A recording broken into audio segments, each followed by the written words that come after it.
Hello, everybody. Thank you all for joining us today to hear Mark Sanchez with Frantz Ward talk about tariff best practices for contractors.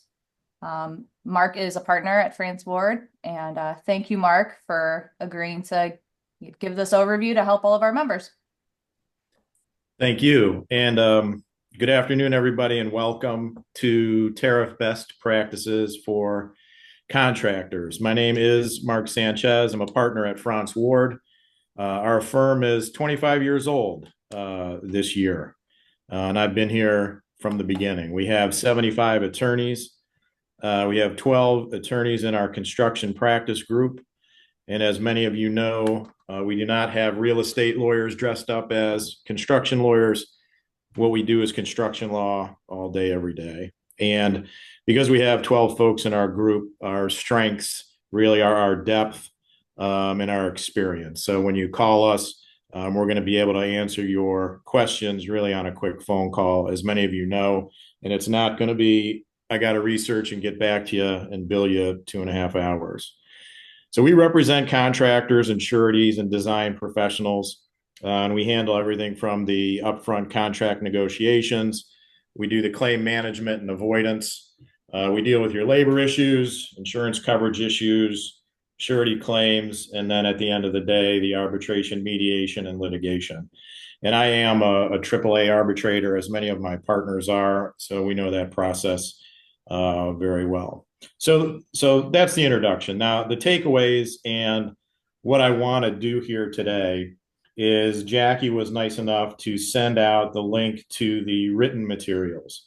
And I think it would be helpful if you all pull up the written materials off their website and follow along that way. And also you'll have the written materials after this. And if you can't access it for whatever reason, just shoot me an email and I'll send it to you. You know, really the genesis of this talk and why I wanted to do it is because I'm getting a lot of calls from contractors, our contractor-based clients, asking, what do I do? How do I protect myself? What if my, generator, electrical equipment, et cetera, coming in from China, now it costs twice as much, but I'm in this contract. What do I do? So what I did is I went through the existing contracts that most of my clients use. And I identified, and you'll see it in the written materials, and we're going to go through it as well. I identified what existing provisions could be helpful and could help you negotiate some relief if you find yourself in a fixed lump sum contract or GMP, with a cap, a cost plus with GMP or a cap. And then the second part of the materials and really the presentation is what should you be adding to your future contracts to protect you? If this situation goes on or if this situation continues. So you have the text in there and you can cut and paste that or use that however you like to try and protect yourself. And this really will give you the overview of how to use these contract provisions, the pros and cons, and things like that. So that's the takeaway that I want for you to have. Where do I look? I'm having a problem. Where do I look at my existing contract to try and get some relief, either in contract time or contract sum? And then in the future, is there something that I can include from the CMGC perspective that's going to be that could protect me and should protect me on down the road? So with that, just a very high level introduction on tariffs. So what is it? It's a tax. You all know this. It's a tax on imports. Who pays it? That's a little bit of a fuzzier question. The importers pay the actual tax. They pay the bill, and then that gets passed on to consumers, exporters, others, just depending on the contractual relationships and the dynamics of what's actually happening with the product or the equipment or the material that's getting taxed. So in our business, what we can do is we can have some control over that contractually. And I think that is what most of you are looking for is how do I do it? But the purpose of tariffs and I didn't know the first thing about tariffs before I looked this up, but they've been around since the beginning of our country. They fell out of favor in World War II. Then in more recent times, from the 80s to the 2000s, you all will remember, the U.S., Canada, Mexico trade agreements and NAFTA, and those attempts to reduce the trade barriers here in North America, and that resulted in the deindustrialization here, wage deflation, and strengthened the Chinese economy. So, jumping ahead to Liberation Day, April 2 of 2025, when President Trump imposed the tariffs with that Liberation Day to try and even out what he felt was the trade imbalance and the trade disparities. So the purposes historically with these tariffs have been to raise revenue, right, for the government, restrict imports, protect domestic producers, prevent dumping into our country, and make U.S. companies more competitive with competitors in foreign country that were receiving subsidies. And it also, and I think this is where this is all headed, is to reach reciprocity in trade agreements. And I think this is the negotiation tool just on a global level that's happening now, and that will happen at least for the next 60 to 90 days. So the current status, if you're looking at the written materials, at the time I wrote those, the tariffs with China were 254%, something very high. And what happened since I wrote the materials is, as you all know, is President Trump and the administration have paused the tariffs for 90 days to see how things shake out. And not all of them. The baseline tariffs remain, but the real noteworthy ones, the reciprocal tariffs have been paused for 90 days, and then the higher Chinese tariffs, those have been paused for 90 days as well. So we have until I think July or August to see what's really going to happen and how these are going to shake out. But in the meantime, we have to protect ourselves. And, what are we protecting ourselves from? And you all already know this, but these were the 3 bullet points that I came up with. The increased materials costs. This is materials and equipment, that are produced abroad, shipped to us. And we're so intertwined now, that's just about everything. But what I want to say, because this is important in the presentation as well, is the increased cost then for, our products, for the materials and equipment we use to complete our work. That's going to result in domestic increases as well, right? Because as the tariffs increase the cost of products and materials that are being imported, the domestic producers are going to want to capture that profit as well. So it results in the increase in domestically produced cost of domestically stuff as well. So the second thing is the supply chain disruptions, and these really go hand in hand. The tariffs can result in delays and schedule impacts, and if it gets bad enough, they're going to result in shortages of the material. This is nothing new. We've seen this before prior with steel and how that rolled out, and we've also seen it with lumber not that many years ago. So what does that result, right? So that hurts our estimators. It makes it very difficult for them to do their job accurately because we don't really know what's going to happen in future bids, future pricing, future estimates, or adjusting existing bids and existing estimates that are out there now, if we were in pre-con or we haven't signed the contract yet.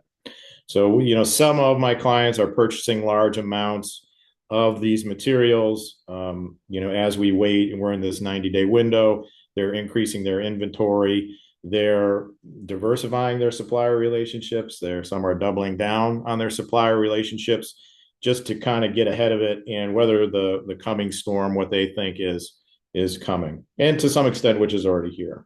So these impacts result in budget overruns. So you have to look at it. It's not only our cost of work is going up and how do we capture that and protect ourselves, but also owner owner costs, right? And that's what you all are seeing. What we're seeing is some projects are getting paused, some are getting canceled outright.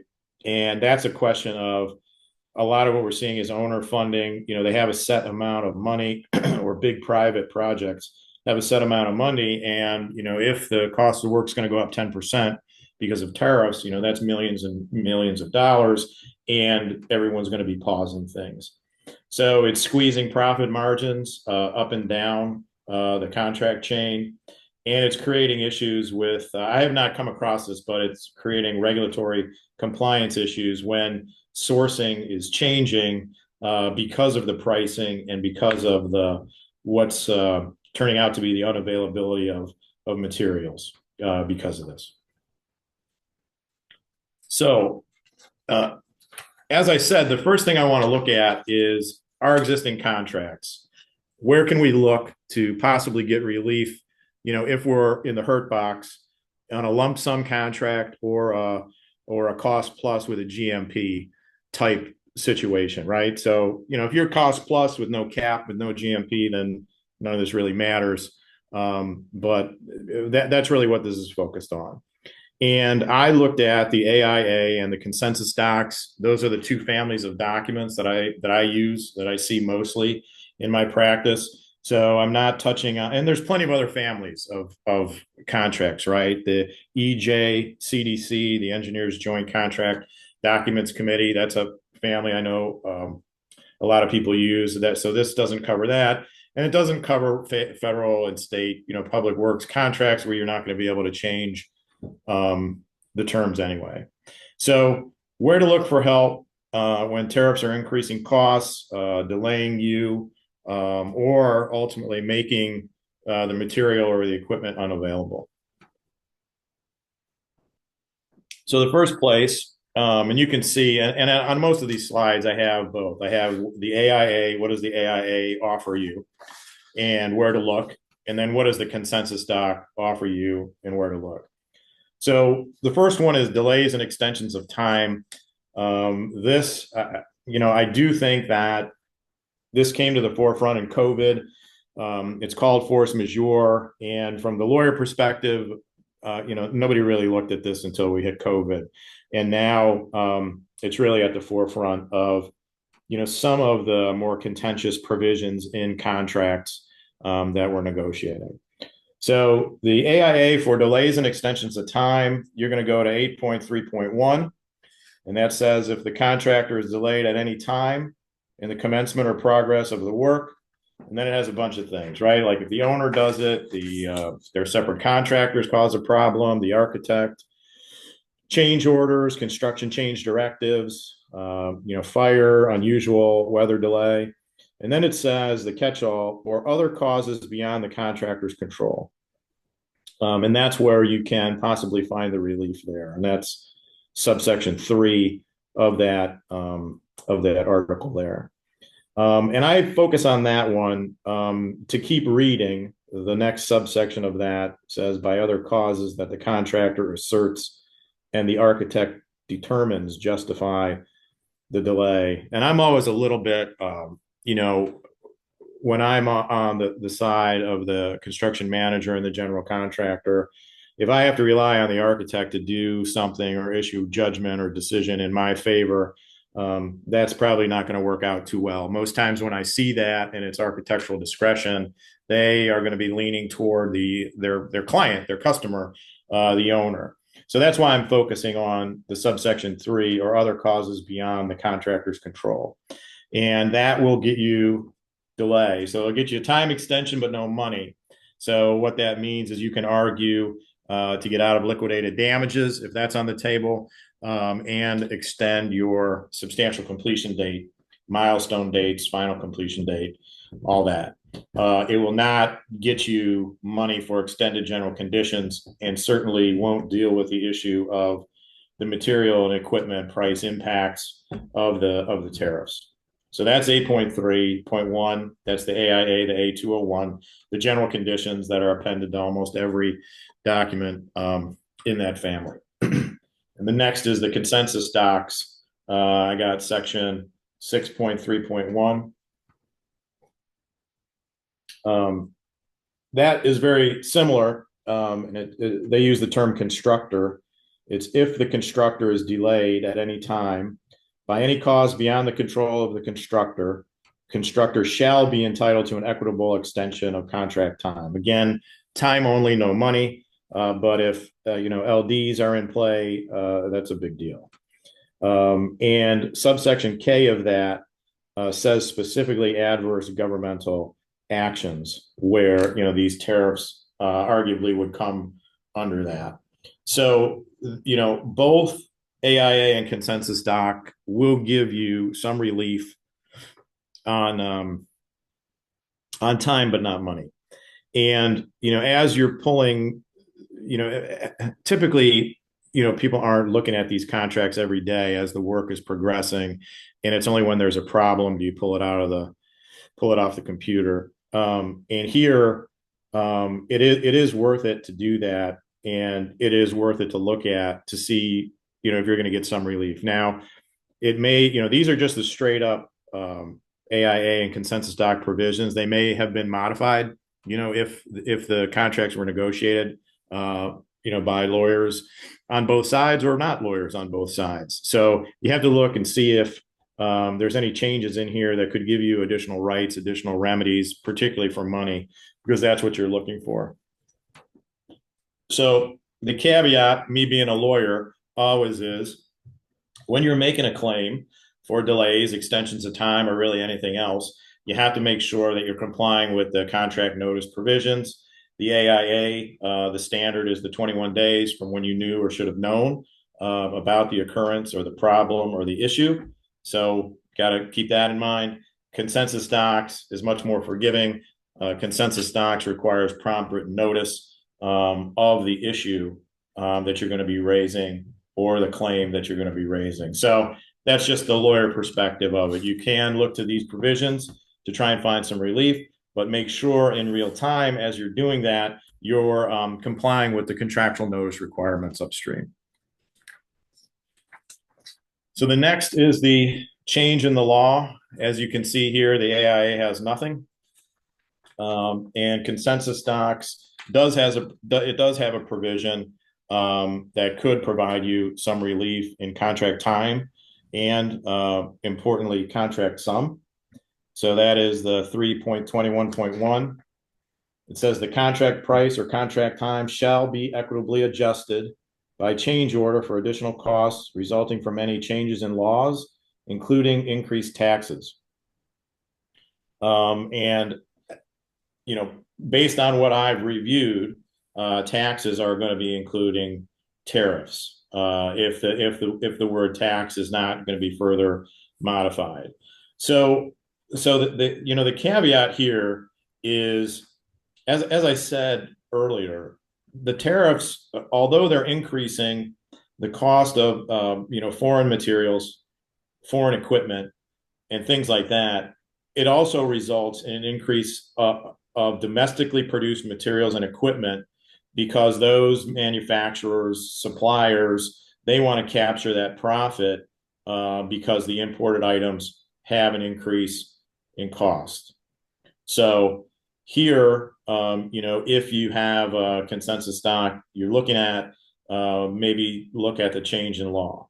And although I'm really focusing the discussion on the AIA and the consensus docs forms, if you have a non-standard contract, maybe you're a lower tier and it's a manuscript or a unique subcontract and it doesn't necessarily follow one of these forms, look at the terms that are used, and you can either search for those terms electronically, or you can flip through a hard copy of it and see if there's something similar in there that may be able to help you and ease the pain if you find yourself in a lump sum or a GMP contract and your materials costs are escalating. Next is taxes. We touched on this. The AIA general conditions at 3.6. This says the contractor shall pay sales, consumer use, and similar taxes for the work provided by the contractor that are legally enacted when bids are received or negotiations concluded. So you can see how you could look at that and say, well, it was a later enacted tax, so I'm not responsible for it. That's the theory there. The issue with the AIA language is it says, quote, sales, consumer, or use tax. And that's not going to be a tariff. But like I say, if you have modified that and maybe you've crossed out the sales, consumer, or use tax, or somehow modified that, that may be a place where you look. Because, remember, when you're in it, you're just looking for tools to give you a little leverage and help you negotiate upstream with the owner or your customer, and try and get some relief. And, however you do it, maybe you don't get 100% of the increase with markup. Maybe you share it somehow, share the pain with them. So the consensus docs, as you all are seeing, is much more in tune with this. And the same thing was true back in COVID. They were much more in tune with pandemics, epidemics, and those types of things, and the delays and issues that they could cause. And the same is true for tariffs. This the section that I've noted here, 3.17.1, that says the constructor shall pay all applicable taxes enacted when bids are received or negotiations concluded for the work provided by the constructor.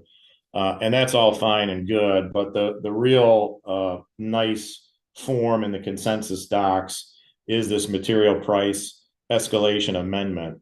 And it's called the potentially time and price impacted materials. That's the name of it. And it's an amendment that you can put on a consensus docs. And I couldn't send it out, right, because it's copyrighted. But if you find that on the internet, it's very helpful, and it's a helpful starting point to, even if you're not using consensus docs, how you can put something together to protect you. Now, there are some basic components of that that I want to go through quickly, because toward the end of the presentation, I put together language for you that you can use in a new contract, when you're still up front with your customer, and it really tracks this. And these are the major issues that you have to hash out if you're going to put something like this in your contract. So the critical thing is it's going to be transparent, right? You have to have cost transparency to allow this type of cost escalation. So the first thing you have to do with your customer is agree on a method to establish a baseline. And it's not for any materials, and it's not for any equipment. It's for, you have to specify, I think steel may go up, so I want steel to be a potentially impacted material, or I think my transformer or whatever, that you have to specifically identify it, at least in this amendment, this consensus doc form. So you're going to agree on the method to establish the baseline.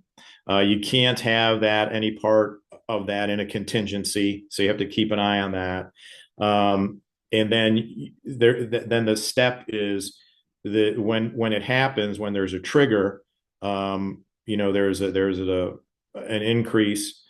Typically, the contractor then will provide notice and provide documentation. Now, the way that the consensus doc form is written is if there is an increase or decrease in the material price, then there's a notification and documentation provision, and it says that the equitable adjustment of money will be capped at a certain percent, right? So if, for example, steel goes up 25% during the course of construction due to a later enacted tariff, you could cap that at 10%, 15%, whatever it is, up front, and that's all part of the negotiations.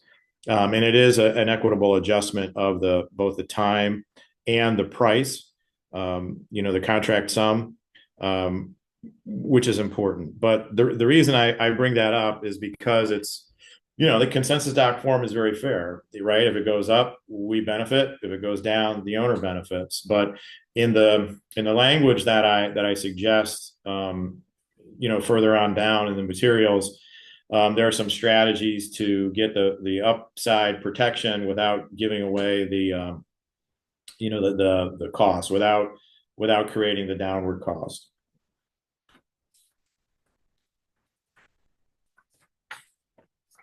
Another provision you can look at, but this is a very, very weak argument, is the termination clause, contractors under the AIA and consensus doc, we have very limited rights of termination.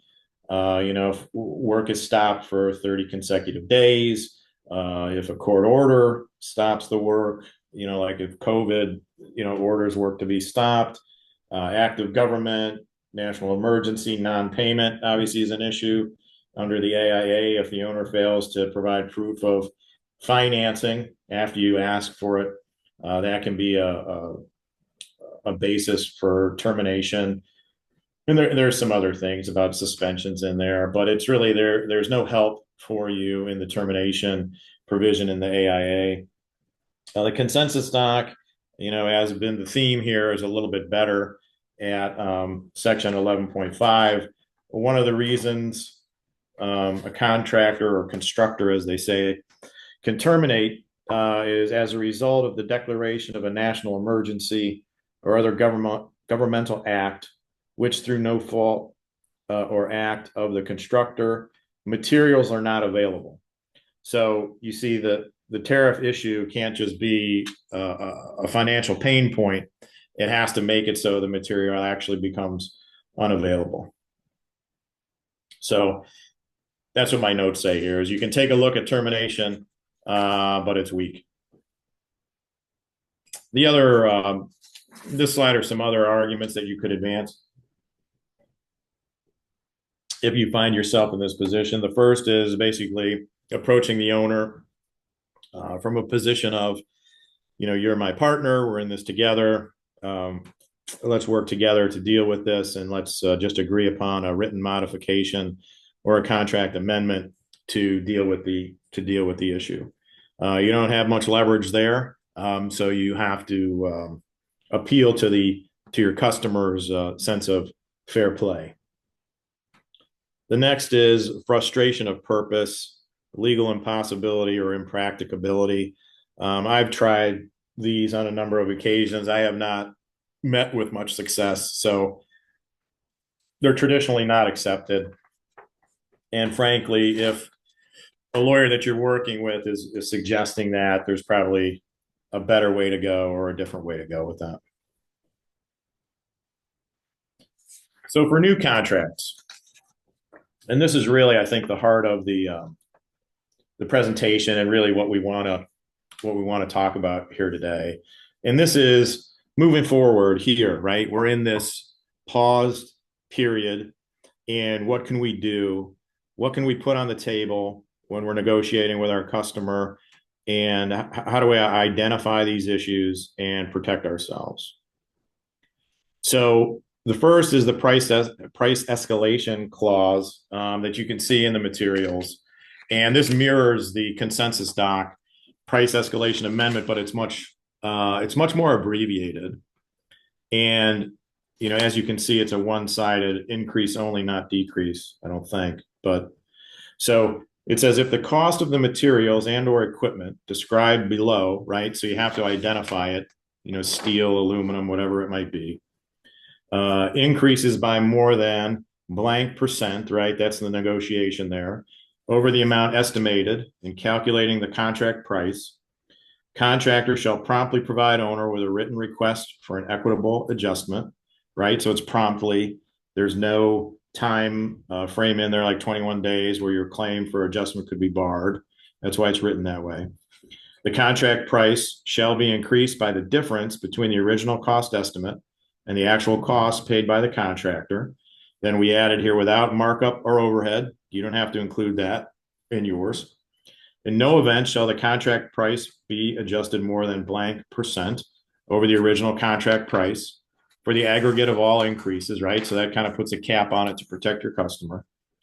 Any adjustment of the contract price under this provision shall not be duplicated in any contingency amounts established under the terms of the agreement or by any allowance. And then there's a section where you can identify the potentially impacted materials and equipment. So that is something that you can use, or at least you can propose to your customer to try and protect yourself. And it's escalation only, as you can see. It requires cost transparency. You have to have the baseline, otherwise it won't work. And you have to identify the price variation that triggers it, right? Or you could have a periodic review of the costs, and it has a cap on it. All of which are good things. Now, in my experience, it's best to do this as a rider instead of negotiating this as part of, if you have an AIA that you're looking at and both sides are negotiating, all the business terms, the schedule, the fee, the contingencies, everything. If you have a rider, you can just have the language, and it's not something natural that the customer would think of, oh, how do I benefit if the cost goes down? How do I do that? So I think that in terms of strategy, it's best to use a rider where it's just, cost escalation rider, and you can just attach it to the contract. That way you don't get into so much the details of negotiating it or how it's going to impact other provisions. So the next item is the force majeure clause, and we talked about that a little bit in the existing AIA. So under the AIA, it's section 8.3, and in the consensus docs, it's section 6.3. And as we discussed, the big issue there is you can get time, but no increase in the contract sum. So the example that I put in the written materials captures both. So this says force majeure means acts of God, unusual weather events, acts of war, terrorism, pandemics, epidemics, riots. And then the critical language is newly announced or enacted governmental restrictions or other acts by governmental bodies, local, national, or foreign, including but not limited to the imposition of tariffs or other trade restrictions. Okay, that's the important language. And that's really expanding force majeure from the usual acts of God and then the different things that follow. So this includes labor disputes, et cetera, et cetera. If the cost of materials increases or the contractor is delayed or anticipates a future impact or delay due to an event of force majeure, contractor shall provide prompt notice. Again, no time frame, so you don't get boxed out if you don't give the proper notice, 21 days, 7 days, whatever it is. Shall provide prompt notice to the owner, and the contract time and contract sum shall be equitably adjusted. So that's there for you to use to modify, if you're using the AIA or consensus docs, or for example, if you're a lower tier, get that into your subcontract so you can protect yourself, and then that's going to protect yourself both time and money.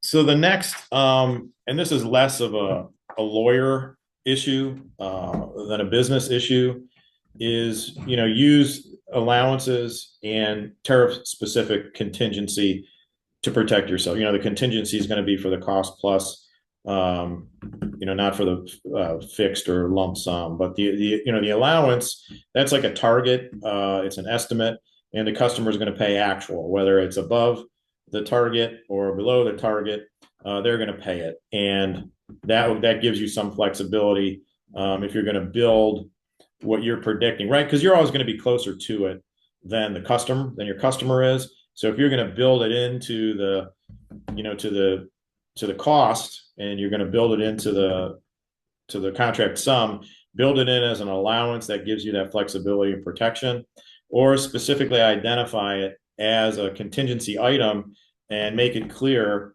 that tariff cost increases are approved. But then you got to look at, are you going to try and get your markup on it? Is that going to be part of it? What does that do to shared savings? Do you have to exhaust the tariff specific contingency before you can go for a change order or other type of relief?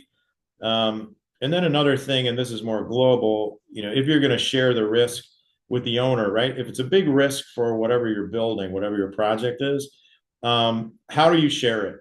Can you share risk of this in tranches? You take the first, 25%, then the owner, or vice versa. Can you reduce your fee to have the owner absorb these risks? It's up to you how you do it. And again, what I'm doing here is I'm just trying to give you some tools for when you're negotiating on the front end and you're entering it.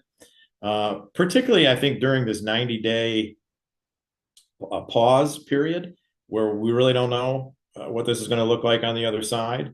But these are really, gives you some tools to take to the customer, to the owner, and say, look, here's what we're anticipating.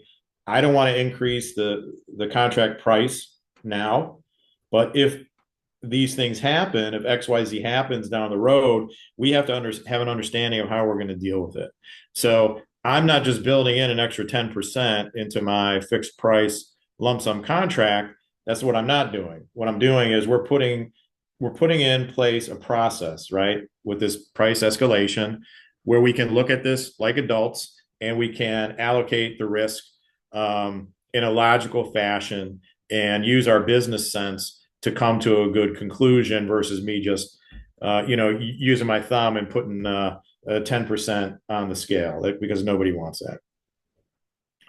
So the next issue, particularly for the general contractor, construction manager tier in any project, is getting a liquidating provision in here, right? So you don't get stuck in the middle.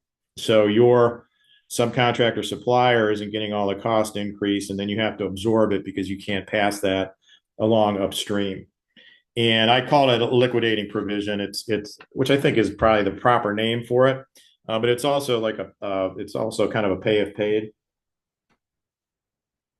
issue. And this is at the bottom of page 9 in the materials.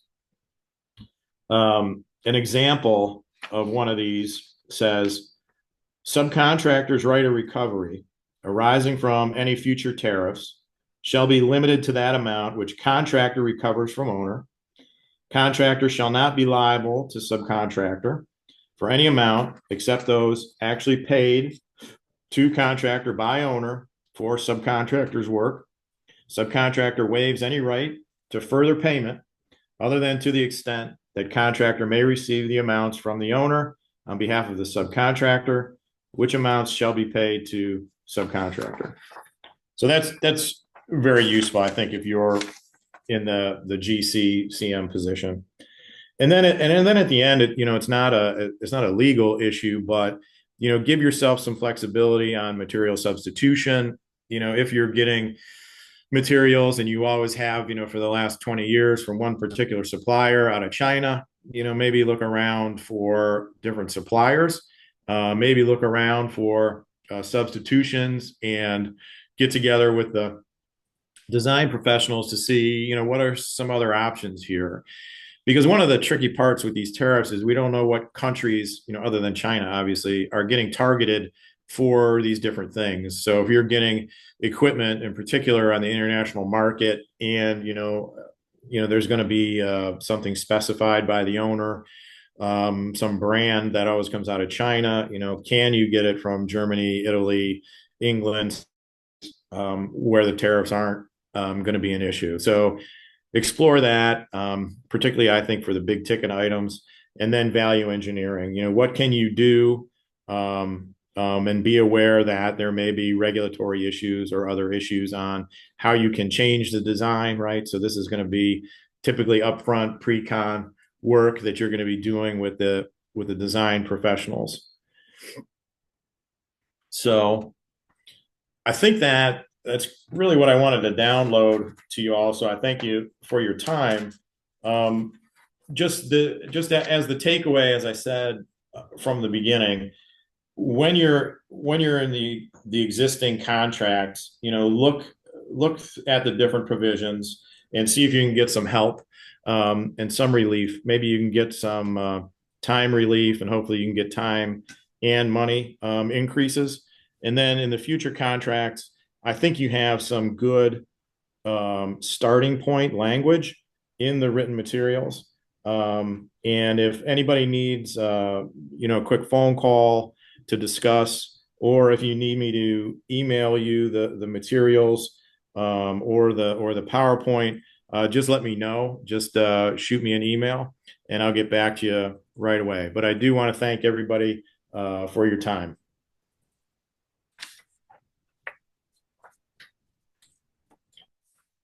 Thank you, Mark. And I can also send all of this to the registration list. Good. So I think it's fair to wrap it up unless anybody's got any questions they want to ask.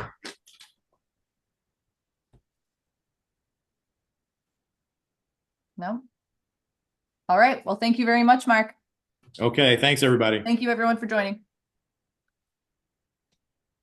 All right. I'm going to close it, Mark. All right. Thanks again. Thank you.